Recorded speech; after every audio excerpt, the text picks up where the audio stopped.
फिक्र आपकी presented by doctor ortho Ayurvedic oil and capsules, जोड़ों के दर्द की बेजोड़ दवा।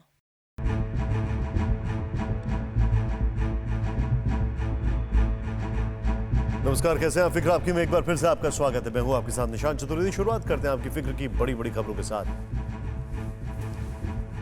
कल अमेरिका के ट्विन टावर पर अलकायदा के आतंकी हमले की 20वीं बरसी है और ठीक इसी दिन दुनिया को ऐसी दो तस्वीरें देखने को मिलेंगी जो मानवता के लिए बहुत बड़ी फिक्र है। कल जब अमेरिका 3000 लोगों की मौत का गम मनाएगा, उनको श्रद्धांजलि देगा, तब अफगानिस्तान में दोबारा सत्ता हासिल करने के लिए तालिबान का जश्न होगा।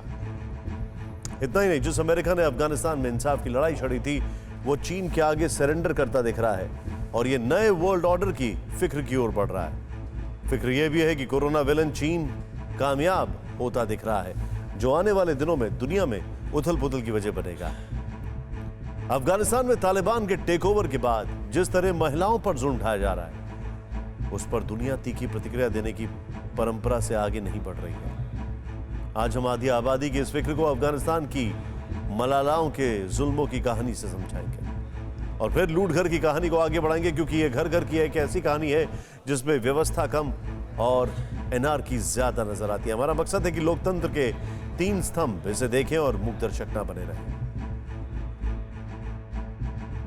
आज फिक्र की शुरुआत अफगानिस्तान को लेकर बदलते विश्व ऑर्डर से।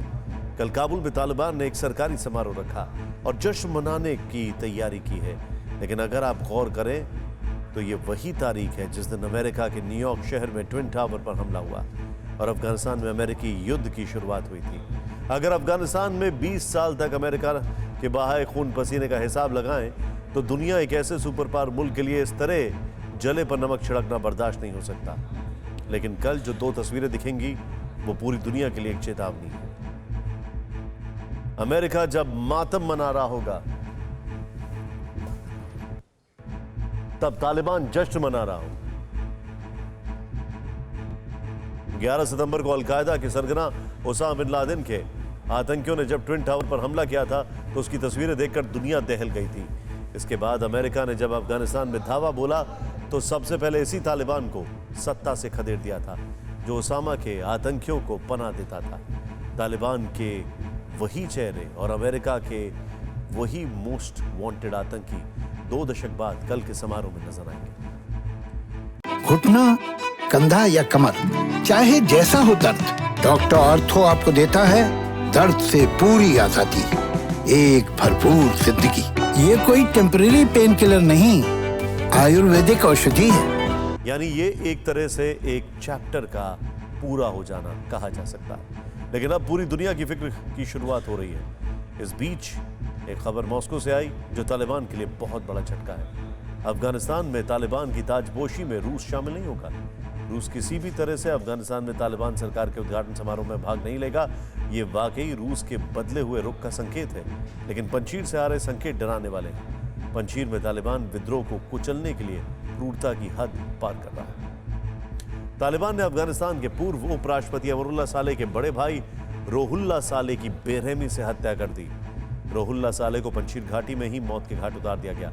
तालिबानियों ने रोहुल्लाह को पहले कोड़ों और बिजली की तार से पीटा, उसके बाद गला काट दिया, बाद में तड़पते सालेह पर गोलियों की बौछार कर दी। आप जो तस्वीर देख रहे हो अमरुल्लाह सालेह के बड़े भाई रोहुल्लाह सालेह की है। पंजशीर में तालिबान और विद्रोहियों के बीच भीषण जंग जारी है। इस युद्ध की तस्वीरें बेहद कम सामने आ रही हैं, लेकिन जो भी तस्वीर दिख रही है वो रूह कंपा देने वाली है। ये तस्वीर भी पंजशीर की है। यहाँ हर दिन जंग में सैकड़ों लोग मर रहे हैं। तस्वीरों में आप कई कॉफिन देख सकते हैं। कहा जा रहा है कि इस कॉफिन में एनआरएफ और नॉर्दर्न अलायंस के लड़ाकों के शव हैं जो तालिबान से लड़ते हुए मारे गए। लेकिन इन तस्वीरों के बीच दुनिया की नजर कल की तारीख पर है जब अमेरिका 9/11 आतंकी हमले का मातम मना रहा होगा और तालिबान अपनी सरकार बनाने का जश्न मना रहा होगा। 11 सितंबर 2001 ये वो मनहूस तारीख है जिसे दुनिया का सबसे ताकतवर मुल्क अमेरिका कभी नहीं भूल पाएगा। 20 साल पहले आतंकी संगठन अलकायदा ने अमेरिका पर सबसे भयानक हमला किया था।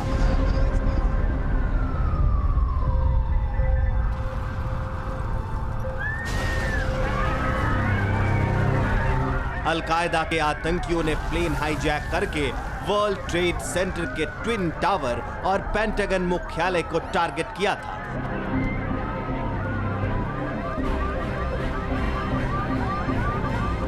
इन हमलों में 3000 से ज्यादा लोग मारे गए थे। आपको बता दें, तब अफगानिस्तान ही अलकायदा का सुरक्षित पनाहगार था। उसे तालिबान के संस्थापक और तत्कालीन मुखिया मुल्ला उमर का पूरा समर्थन हासिल था। इसलिए 9/11 हमलों का बदला लेने के लिए अमेरिका ने अफगानिस्तान में सैन्य कार्रवाई की, तालिबानी सरकार को उखाड़ फेंका, अलकायदा समेत कई आतंकी ठिकानों को तहस नहस कर दिया।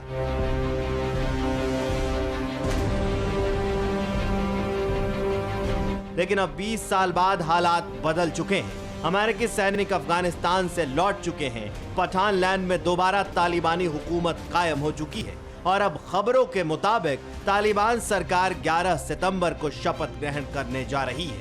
ऐसे में सवाल ये उठता है कि क्या तालिबान अमेरिका को 9/11 के नाम पर चिढ़ा रहा है? आखिर 11 सितंबर को ही अफगानिस्तान में तालिबान सरकार का शपथ ग्रहण समारोह क्यों? दरअसल रूसी मीडिया रिया नोवोस्ती की रिपोर्ट के मुताबिक तालिबानी 11 सितंबर के दिन अपनी नई सरकार का उद्घाटन करने जा रहे हैं। रसिया टुडे की रिपोर्ट के मुताबिक तालिबानी नेता अमेरिका को परेशान करने के लिए ऐसा जानबूझकर कर रहे हैं।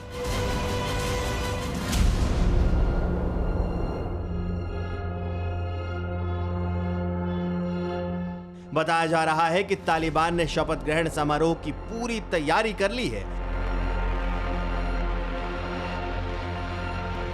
तालिबान ने सरकार गठन से पहले चीन, पाकिस्तान, रूस, तुर्की, ईरान और कतर जैसे पड़ोसी देशों के शपथ ग्रहण में शामिल होने का न्योता दिया है।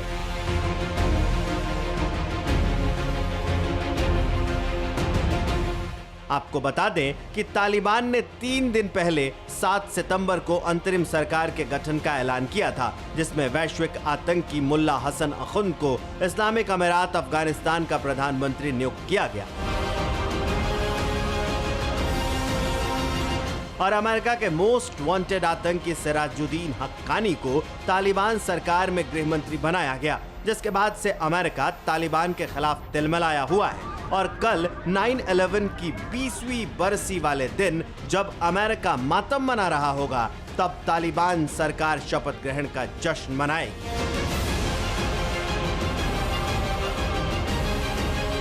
लेकिन एक लाचार सुपर पावर के पास अपनी ये फजीहत देखने के सिवा कोई चारा नहीं होगा।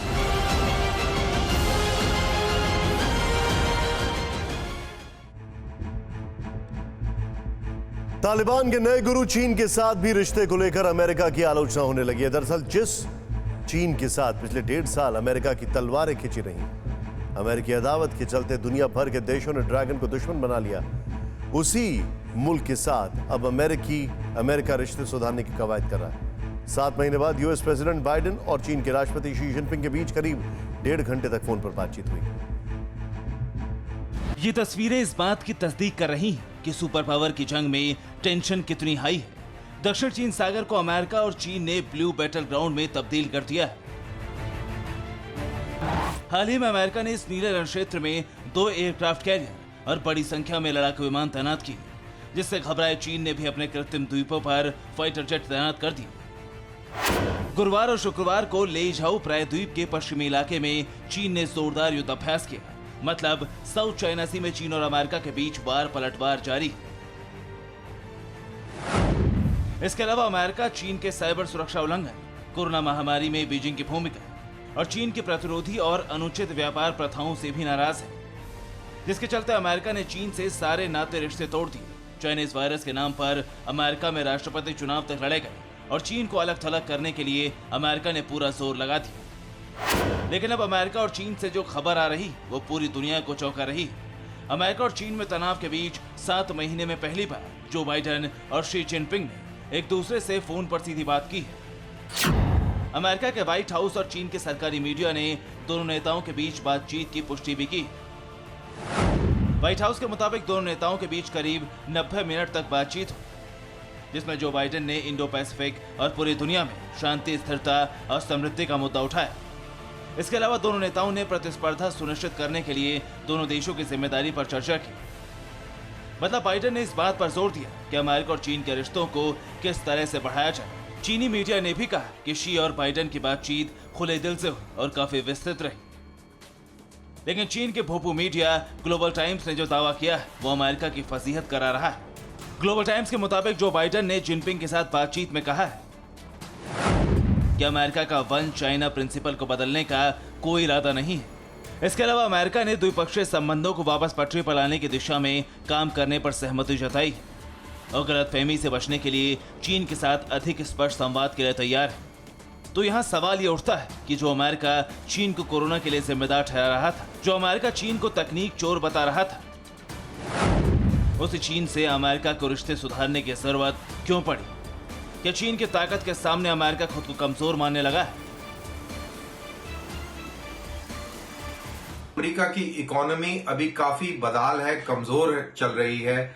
कोरोना के बाद उसकी इकोनॉमी पर बहुत नकारात्मक असर पड़ा है।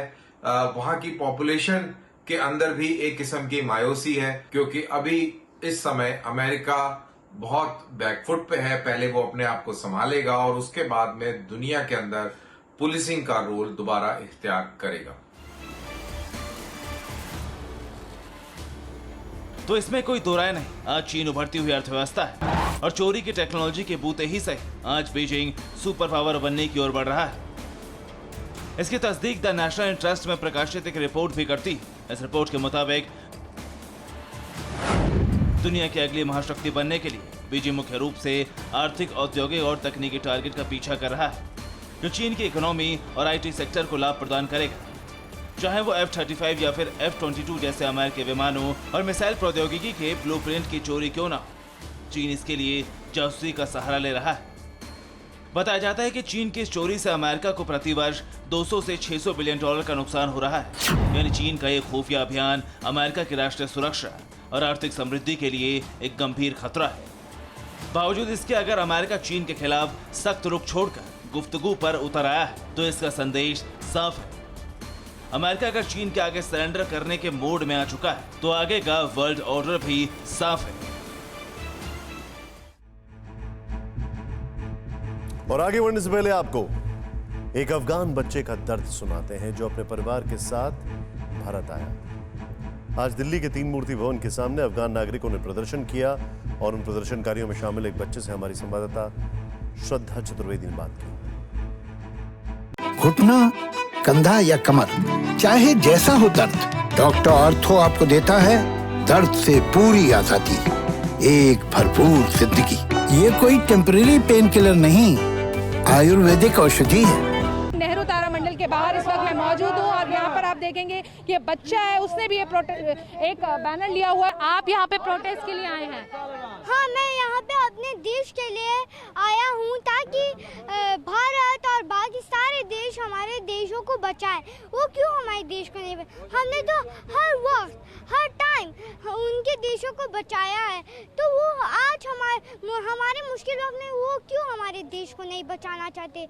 और मैं इंडिया से भी कुछ कहना चाहता हूँ कि वो तो हमारा एक दोस्त था। इंडिया तो एक दिन इंडिया और अफगानिस्तान तो दोस्त हुआ करते थे आज, और हम उनकी मदद करते थे, वो हमारी। और इस मुश्किल वक्त में क्यों हमारी मदद नहीं कर रहे हैं। इंडिया और बाकी सारे उदायों को मैं कह रहा हूँ अफगानिस्तान को बचाए तालिबान से और अमेरिकाओं से। प्लीज इंडिया और बाकी सारे देशों को मैं इतना कहना चाहता हूँ वो हमारी मदद करें। आपका नाम क्या है? मेरा नाम इलियास है। यहाँ पर आपने ये पोस्टर भी लिखा हुआ है डेथ टू तालिबान, ये खुद आपने बनाया है? नहीं, ये दरअसल मेरी दीदी ने बनाया है।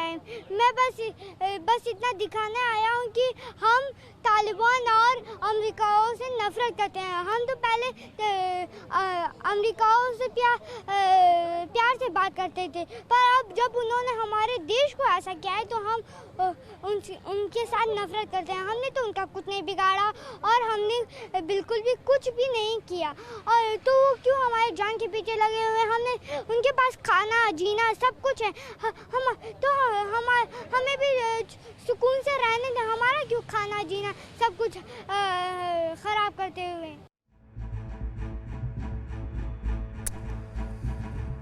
फिक्र ये भी है कि डिप्टी सुपर पावर चीन अपनी चाल में कामयाब होता दिख रहा है, जो आने वाले दिनों में दुनिया में उथल पुथल की वजह बन सकती है। लेकिन फिलहाल तालिबान के सिर पर चीन का हाथ है, जिसे वो अफगानिस्तान में उथल पुथल ला रहा है।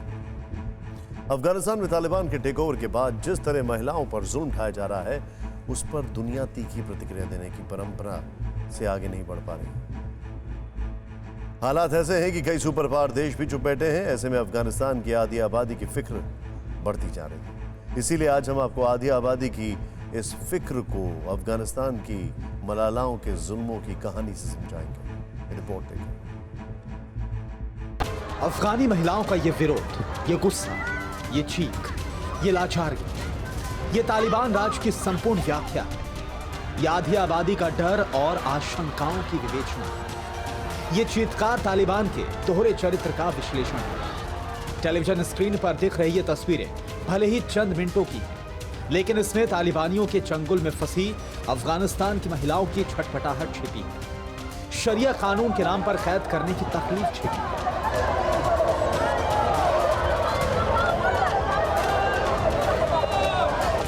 ये वही तालिबान है जिसने महिलाओं और लड़कियों को बराबरी का दर्जा देने का वादा किया था, जो अब विरोध की आवाज आते ही आधी आबादी और अवाम का गला घोटने पर तुला है। अब तक दुनिया ने एक मलाला को लड़कियों, महिलाओं के अधिकार और दर्द के लिए लड़ते देखा। अफगानिस्तान में तो ऐसी हजारों मलाला हैं जो हर दिन आजादी के लिए जंग लड़ रही हैं और जिन्हें पूरी दुनिया से समर्थन की जरूरत है।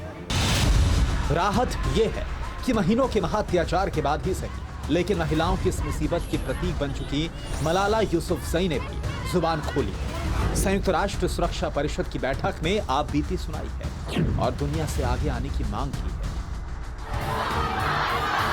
मलाला ने वो सब देखा जो आज अफगानिस्तान की महिलाएं देख रही हैं, लेकिन आज अफगानिस्तान के लाखों मलाला तालिबानी बंदूक के साए में नर्क से भी बदतर जिंदगी जीने को मजबूर है। अब हम आपको अफगानिस्तान की एक मलाला की आवाज सुनाते हैं। यह आवाज भले ही पश्तो में, लेकिन इसका दर्द आप भी महसूस कर सकते हैं। जब पंजशीर में तालिबानी लड़ाके दाखिल हुए तो इसकी सबसे बड़ी कीमत महिलाओं को चुकानी पड़ी। एक महिला ने इस दर्द को साझा किया और कहा,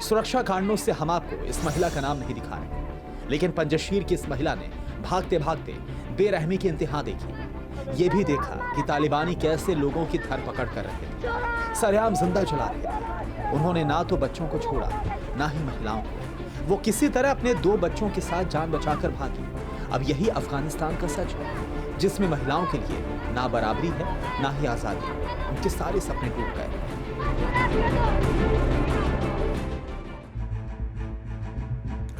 तालिबान को स्वीकार करने के फैसले की सबसे बड़ी कीमत महिलाओं को चुकानी पड़ी है। आए दिन महिलाओं को लेकर तालिबान का नया फरमान सामने आ रहा है और हर दिन तालिबान के चेहरे से मुखौटा हट रहा है। तालिबान कह रहा है कि महिलाओं का काम सिर्फ बच्चे पैदा करना है। महिलाएं मंत्री नहीं बन सकती हैं। महिलाएं मंत्री क्यों नहीं बन सकती हैं, इसे लेकर जब टीवी स्टूडियो में तालिबान सरकार के प्रवक्ता से सीधे सवाल किए गए तो बिफर गया। तालिबान प्रवक्ता ने महिलाओं के लिए बहुत आपत्तिजनक शब्दों का इस्तेमाल किया। आपको दिखाते हैं तालिबान प्रवक्ता का वो इंटरव्यू जिसमें तालिबान का क्रूर और बर्बर चेहरा खुलकर सामने आ गया। तालिबान राज में महिलाओं का भविष्य क्या होगा, इसकी तस्वीर बिल्कुल साफ हो गई। अफगानिस्तान में महिलाओं का मुकद्दर क्या होगा, ये तालिबानी प्रवक्ता ने बयां कर दिया। तालिबानी प्रवक्ता ने अपने इंटरव्यू में आधी आबादी को लेकर जो कहा है, उसके आगे अब कुछ भी कहना बाकी नहीं रह जाता। ये तो महिलाओं के बारे में तालिबान के ख्यालात का नमूना भर है। इस प्रवक्ता ने तो महिलाओं के बारे में ऐसे कई अश्लील और शर्मनाक शब्द कहे कि उससे हम आपको सुना तक नहीं सकते। इस तालिबानी प्रवक्ता से जब किसी महिला को मंत्री ना बनाए जाने को लेकर सवाल पूछे गए तो देखिए कैसे बुरी तरह से बौखला गए। महिलाओं को लेकर यह तालिबान की सोच है, बेतुकी दलील है। यकीन नहीं होता कि तालिबानी इसी दुनिया में जीते हैं। सरकार बना ली, कैबिनेट घोषित कर दी, लेकिन सोच नहीं बदली। अब तो तालिबान राज में महिलाओं को सरकारी पदों और तालीम में बराबरी मिलेगी, ये तो सोचना भी दूर की बात है। सरकार बनते ही 4 दिनों के अंदर तालिबान का असली कट्टर चेहरा सामने आ गया है। लेकिन तालिबान के विरोध की आवाज अभी भी दबी नहीं है और इसकी एक बानगी देखिए। पंजशीर से शुरू हुआ प्रतिरोध अब एक बार फिर काबुल तक पहुंच गया है, जिस शहर में चप्पे चप्पे पर तालिबानी है, जहां क्रूर बद्री बटालियन पेट्रोलिंग कर रही है। सैकड़ों अफगानी युवा काबुल की सड़कों पर साइकिल रैली निकालकर पंजशीर के लड़ाकों का समर्थन कर रहे हैं। बेखौफ होकर अहमद मसूद के समर्थन में नारे लगा रहे हैं और नेशनल रेजिस्टेंस फोर्स का झंडा भी लहरा रहे हैं। ये तस्वीर इस बात की तस्दीक है कि अफगानिस्तान की आवाम ने तालिबानी बंदूकों के सामने घुटने नहीं टेके। विरोध की चिंगारी अभी बाकी है।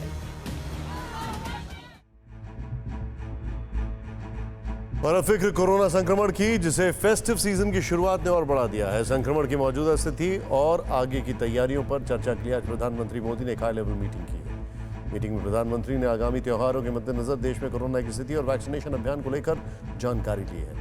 कल ही केंद्रीय स्वास्थ्य सचिव ने कहा था कि देश में अभी कोरोना की दूसरी लहर जारी है और ये खत्म नहीं हुई है। बताया जा रहा है कि पीएम ने देश में वैक्सीनेशन की प्रोग्रेस रिपोर्ट देखी और साथ ही वैक्सीनेशन को और ज्यादा तेजी के साथ जारी रखने का निर्देश भी दिया। वैसे इस वक्त भारत में जिस तेजी से वैक्सीनेशन हो रहा है वो दुनिया में और कहीं नहीं हो रहा। देश के 5 राज्यों में विश्व के 5 बड़े देशों से ज्यादा एक दिन में वैक्सीन लग रही है। उत्तर प्रदेश में अमेरिका से ज्यादा वैक्सीन लगाई जा रही है। इसी महीने की एवरेज डेली डोज में गुजरात तो मैक्सिको से भी आगे निकल गया। इसी तरह कर्नाटक तो रूस में वैक्सीन की रफ्तार पर भी भारी पड़ रहा है। मध्य प्रदेश में फ्रांस से ज्यादा और हरियाणा में कनाडा से ज्यादा वैक्सीन लग रही है।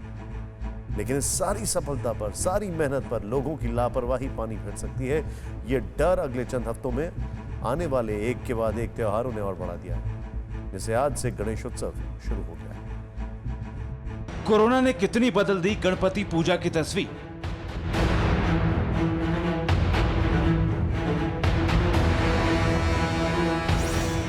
गणपति पंडालों में नियमों का पालन या उल्लंघन।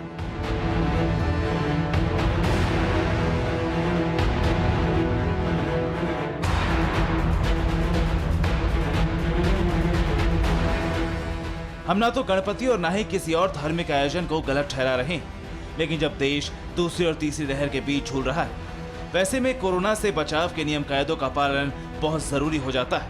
और एक जिम्मेदार न्यूज चैनल होने के नाते हमारा आपको ये बताना और दिखाना भी जरूरी हो जाता है कि नियमों का पालन हो रहा है या नहीं। सबसे पहले आपको ले चलते हैं लाल बाग के राजा के दरबार में, जहां भक्तों की भीड़ का सैलाब उमड़ा था। जहां इस बार गाइडलाइंस के मुताबिक सिर्फ पुजारी और आयोजक ही नजर आए। लालबाग के राजा की मूर्ति 15 फीट ऊंची होती थी, लेकिन इस बार गाइडलाइंस के मुताबिक सार्वजनिक गणपति पंडालों में मूर्ति 4 फीट से ज्यादा ऊंची नहीं हो सकती। इस नियम का भी पूरी तरह पालन किया गया है। पंडाल के अंदर की तरह ही बाहर उस रास्ते पर भी सन्नाटा दिखा, जहां कोरोना काल से पहले लाइन में खड़े भक्त दिखाई देते थे। लेकिन कोरोना की वजह से भक्तों के आने पर रोक लगा दी गई। सिर्फ ऑनलाइन दर्शन की इजाजत है। घुटना, कंधा या कमर, चाहे जैसा हो दर्द, डॉक्टर ऑर्थो आपको देता है दर्द से पूरी आजादी, एक भरपूर जिंदगी। ये कोई टेम्परेरी पेन किलर नहीं, आयुर्वेदिक औषधि है। मुंबई में गणेश उत्सव की शुरुआत हो चुकी है, लेकिन आपको हम दिखाना चाहेंगे कि मुंबई का सबसे बड़ा जो पंडाल माना जाता है, सबसे बड़ा गणेश उत्सव मनाया जाता है लाल बाग के राजा। और यहाँ पे किस तरह से सन्नाटा पसरा है। धारा 144 लगी हुई है मुंबई में, पूरी पुलिस बंदोबस्त लगा हुआ, कोई भी अंदर जाकर प्रत्यक्ष दर्शन नहीं कर सकता। जिस वक्त टीवी9 भारतवर्ष के संवाददाता अखिलेश तिवारी लालबाग के राजा के दरबार से रिपोर्ट भेज रहे थे, उसी वक्त संवाददाता अश्विनी पांडे गिरगांव चौपाटी के राजा के दरबार में पहुंचे और देखा कि गाइडलाइंस का पालन हो रहा है या नहीं। इस वक्त मैं हूं गिरगांव चौपाटी का राजा गणपति पंडाल में। आप तस्वीरें देखिए, ये पंडाल एक समय ऐसा था कि बहुत बड़ा हुआ करता था, लेकिन जिस तरह से कोरोना संक्रमण ने सब कुछ हर चीज पर रोक लगाई है, उसी तरह से गणेश उत्सव जिस तरह से मुंबई और पूरे महाराष्ट्र में धूमधाम से मनाया जाता था, उस पर भी कहीं ना कहीं रोक लग गई है। ये जो पूरा एरिया है ना, पूरा मंडप रहता था और बहुत बड़ी मूर्ति थी। 13-14 फीट की तो लाती ही थी, लेकिन अभी 2 बरस से हम लोग छोटा किया और 1.5 दिन का किया। देख रहा हूँ आप लोग सारा प्रोटोकॉल लगभग फॉलो कर रहे हैं नियमों का। ये पुलिस भी आ रही है यहाँ पे देखने के लिए। ये देखिए, ये उनकी डायरी है। अच्छा। हाँ, वो उन लोग आते हैं तो यहाँ पे एंट्री करते हैं, सब लिखते हैं। गणेश पंडालों में तो नियम कायदों का पालन किया जा रहा है, लेकिन उन बाजारों का क्या जहां से लोग फल फूल माला और पूजा का सामान खरीदने जाते हैं। कोरोना का कहर और असर क्रिकेट पर भी दिखा। मैनचेस्टर में भारत और इंग्लैंड के बीच खेला जाने वाला 5वां टेस्ट मैच रद्द करना पड़ा है। भारतीय टीम के सपोर्ट स्टाफ में कोरोना के बढ़ते मामलों की वजह से फैसला एहतियातन लिया गया है। इस फैसले के बाद भ्रम की स्थिति तब बन गई जब इंग्लैंड क्रिकेट बोर्ड ने कहा कि इस मैच में भारत की हार मानी जाएगी और सीरीज 2-2 से बराबर होगी। बीसीसीआई ने इस पर एतराज जताया और बाद में तय पाया गया कि ये टेस्ट मैच रीशेड्यूल किया जाएगा। दरअसल भारतीय टीम के असिस्टेंट फिजियोथेरेपिस्ट को मैच से एक दिन पहले कोरोना पॉजिटिव पाया गया था। इससे पहले टीम के कोच रवि शास्त्री और सपोर्ट स्टाफ के कुछ सदस्य भी पॉजिटिव पाए गए थे। असिस्टेंट फिजियोथेरेपिस्ट के पॉजिटिव होने के बाद भारतीय टीम ने नेट सेशन को कैंसिल किया था और खिलाड़ियों को अपने अपने कमरे में रहने की ताकीद दी गई थी। भारतीय टीम के लिए थोड़ी राहत की बात यह है कि कोई खिलाड़ी पॉजिटिव नहीं पाया गया, लेकिन मैच के दिन यानी आज सुबह टॉस के कुछ घंटे पहले ही खिलाड़ियों को टीम के व्हाट्सएप ग्रुप पर मैसेज आया कि मैच रद्द हो गया। इसके बाद ईसीबी यानी England and Wales cricket board के आधिकारिक बयान जारी करके कहा कि अब हो सकता है कि इस मैच को अब ये टीम इंडिया के फेवर में ना जाके इंग्लैंड के फेवर में जाए। बाद में इसमें करेक्शन किया गया। लूटघर में आप देख रहे हैं हरियाणा के खोरी गांव की ग्राउंड रिपोर्ट। अरावली की पहाड़ियों पर बसे इस गांव के हजारों घरों को सुप्रीम कोर्ट के आदेश पर तोड़ दिया गया। हमने आपको गांव के लोगों की शिकायत सुनाई और उन अधिकारियों का भी बयान सुनाया जिन्होंने माना कि अवैध मकानों के निर्माण को लेकर कहीं ना कहीं प्रशासन भी जिम्मेदार है। आज हम वन विभाग के उन अफसरों से बात करेंगे जो अतिक्रमण के वक्त फरीदाबाद में फॉरेस्ट डिपार्टमेंट के मुखिया थे। जब ये झुग्गी से मकान बन गया, मकान से बिल्डिंग बन गई, जहाँ 1400 घर थे वहाँ 1500 हो गए, 1500 से 10,000 हो गए। जब कहाँ था प्रशासन? वन विभाग वाले कहाँ थे? खोरी गांव के लोगों का सवाल वाजिब है। माना कि उन्होंने जिस तरीके से घर बनाया वो गैर कानूनी था, लेकिन जिस वन विभाग को इस सरकारी जमीन की देखरेख करनी थी वो कहां था? हमने पिछले अंक में आपको दिखाया कि फरीदाबाद के मौजूदा वन मंडल अधिकारी राजकुमार ने हमसे मुलाकात तो की, लेकिन उन्होंने कैमरे पर कुछ भी बोलने से मना कर दिया। इसलिए अब हम उन अफसरों से सवाल पूछेंगे जो अब से पहले जिले में फॉरेस्ट विभाग की जिम्मेदारी संभाल चुके हैं। अच्छा पुनिया साहब, मैं आपसे मिलना चाह रहा था सोनीपत आकर। क्या मेरी आपसे मुलाकात, मैं अगर सोनीपत आ जाऊं तो मेरी आपसे मुलाकात हो जाएगी? रिगार्डिंग ये जो खोड़ी गांव वाला मसला है जिसको सुप्रीम कोर्ट के आदेश पर तोड़ा गया है, इसी संबंध में सर आपसे मिलना था मुझे, और मुझे कुछ एक छोटा सा इंटरव्यू आपका करना था। नहीं तो जो करंट डीएफओ उससे बात करो। नहीं मैं, लेकिन यहाँ पे करंट डीएफओ से हमने बात कर ली, लेकिन हम उन लोगों से भी बात करना चाह रहे हैं जो फरीदाबाद में पहले डीएफओ के पद पे पोस्ट रहे हैं। अच्छा। जी हाँ, उसी को लेकर आपसे मिलना चाह रहा था और आपका एक छोटा सा इंटरव्यू करना चाह रहा था। चलो बताते हैं आपको। फरीदाबाद के पूर्व डीएफओ एसके पुनिया से हमने इंटरव्यू के लिए समय मांगा तो वो टाल मटोल करने लगे, लिहाजा हमने फोन पर ही सवाल शुरू किया। अगर हर अधिकारी ने अपनी जिम्मेदारी निभाई होती और सरकारी जमीन पे इंक्रोचमेंट रोका होता तो इतना बड़ी तादाद में निर्माण नहीं हुआ होता। लोग कम से कम झुग्गी झोंपड़ी होती तो हट जाती। अब तो पक्का निर्माण था, वहाँ पे लोग, छत थी, रोड था, स्ट्रीट लाइट थी, बिजली के कनेक्शन, पानी के कनेक्शन, स्कूल, पार्क, सब वहाँ सुविधाएं दे दी गई थी, और फिर ये कहा जा रहा है इंक्रोचमेंट है।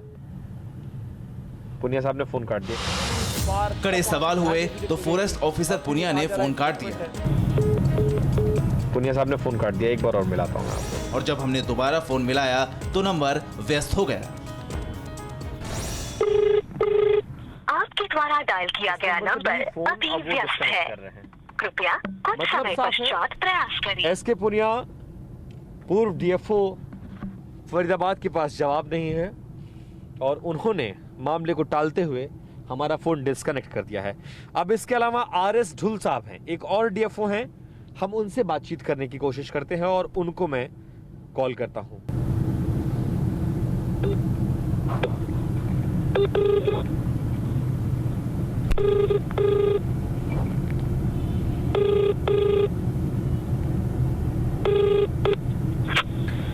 हेलो, ये आरएस ढुल साहब डीएफओ साहब बोल रहे हैं? हाँ जी बोल रहा हूँ। सर इससे पहले आप फरीदाबाद में पोस्टेड थे, कैथल से पहले। सर मेरा नाम विपिन चौबे है और मैं TV9 Bharatvarsh news channel Delhi से बोल रहा हूँ। आरएस ढुल से बातचीत में हमने जैसे ही खोरीगांव का जिक्र किया, वो तुरंत मामले को फरीदाबाद के मौजूदा डीएफओ पर टालने लगे।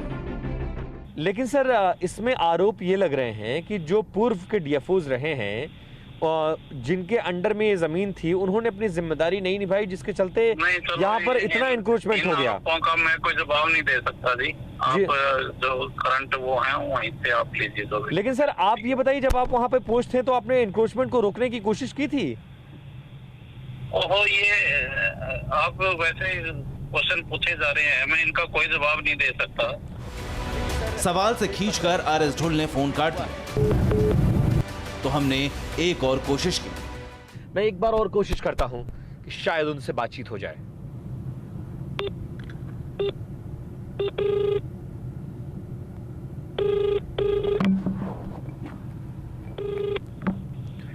आप फोन मत कीजिए, ठीक है ना? मैंने बता दिया। सर, आप पर आरोप लग रहे हैं, मुझे जवाब चाहिए। लगने तो आरोप लगेंगे, मैं जवाब दूंगा ना आपको। मैं आपके लिए आंसरेबल थोड़ी हूँ। सर, आप इस देश के लिए आंसरेबल हैं सर, उन गरीबों के प्रति आंसरेबल है सर। हमने जवाबदेही का एहसास कराया तो इन साहब ने भी फोन काट दिया और फोन कटते ही बड़ी फुर्सत से व्यस्त भी हो गया। आपके द्वारा डायल किया गया नंबर अभी मेरा फोन नहीं उठाएंगे। ये इन दो डीएफओज की कहानी है जो जिम्मेदार पदों पर हैं, जिनके अंडर में खोड़ीगांव की जमीन आती थी। इनकी जिम्मेदारी थी कि सरकारी जमीन पर अवैध निर्माण को रोका जाए, लेकिन ये अधिकारी अपनी जिम्मेदारी को निभाने में कामयाब नहीं हुए और अब सामने आकर जवाब देने की बजाय बचने की कोशिश कर रहे हैं।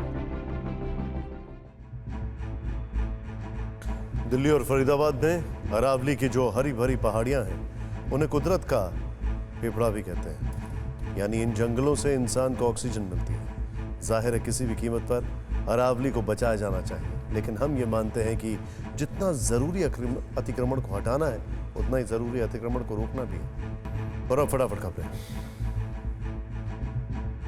देश के लिए आई अच्छी खबर। देश के इंडस्ट्रियल प्रोडक्शन में 11.5% का इजाफा। एनएसओ की तरफ से जारी किया गया डेटा अर्थव्यवस्था और उद्योग जगत में वृद्धि की गति तेज होने के संकेत। देश का पहला न्यूक्लियर मिसाइल ट्रैकिंग जहाज आईएनएस ध्रुव लॉन्च। देश के दुश्मनों की हर चाल पर रखेगा नजर। 2 फुटबॉल मैदान के बराबर है विशाल। रक्षा मंत्री राजनाथ सिंह के ऑस्ट्रेलियाई समकक्ष पीटर डटन से हुई बातचीत। दोनों देशों में ने समग्र द्विपक्षीय राजनीतिक संबंधों को बढ़ावा देने पर व्यापक चर्चा की। कल होगी 2+2 की पहली वार्ता। श्रीनगर के चानापोरा में सीआरपीएफ टीम पर आतंकी हमला। सुरक्षा बलों पर आतंकियों ने फेंका ग्रेनेड। हमले में एक जवान के घायल होने की खबर। सुरक्षा बलों ने पूरे इलाके की घेराबंदी की। आतंकियों की तलाश जारी। कांग्रेस नेता राहुल गांधी ने जम्मू में कांग्रेस कार्यकर्ताओं को किया संबोधित। जय माता दी के लगाए नारे। आरएसएस पर निशाना साधते हुए बोले, सरकार के फैसलों से देवी लक्ष्मी, दुर्गा और सरस्वती की शक्ति हो गई है कम। बिहार के गोपालगंज में 500 के नोट बांटकर अपना इंट्रोडक्शन देते दिखे तेजस्वी यादव। आरजेडी के खुद फेसबुक पेज पर शेयर किया वीडियो। जेडीयू ने कहा तंज, कौन है राजकुमार।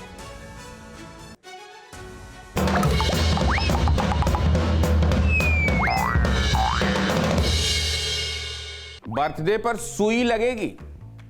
पीएम के जन्मदिन पर वॉलंटियर्स कोविड वैक्सीन लगाएंगे। बढ़िया है, उसी तर्ज पर है जिस पर पीएम चलते हैं। आज दर्द सह लो, कल आराम रहेगा। आज की चुभन कल मौत से बचा लेगी। आज का छोटा कष्ट कल के बड़े कष्ट से बचाएगा। नोटबंदी हो, जीएसटी हो या दूसरे रिफॉर्म्स, सब इसी लाइन पर हैं। हालांकि बरसों से एक ढर्रे की आदि व्यवस्था को जब सुधार की रोड पर अचानक दौड़ाया जाता है ना, तो खलता बहुत है, पसंद नहीं आता, खुंदक आती है। रिश्वत और आलस के आदि लोग गुस्सा कुछ इस तर्ज पर उतारते हैं, सब प्राइवेटाइज करने में लगे हैं, लगता है सब बेच देंगे। इनको परिवार का दर्द क्या पता, जनता सब देख रही है, वगैरह वगैरह। ये बात और है कि ऐसे लोगों के मुकाबले सुनहरे कल के लिए अपने आज को अनुशासित करने वाले लोग ज्यादा हैं और इसीलिए वो उनकी अगुवाई में बार बार भरोसा जता देते हैं। हालांकि सुई लगेगी ये सुनकर सबसे ज्यादा चिंता में पाकिस्तान है। पंजशीर में कौन से विमान तालिबानियों और पाकिस्तानियों पर बम गिरा गए पता नहीं चल पा रहा। बालाकोट और उड़ी वाली सुई की उई भी याद आ रही है। बाकी तो जो है तो है।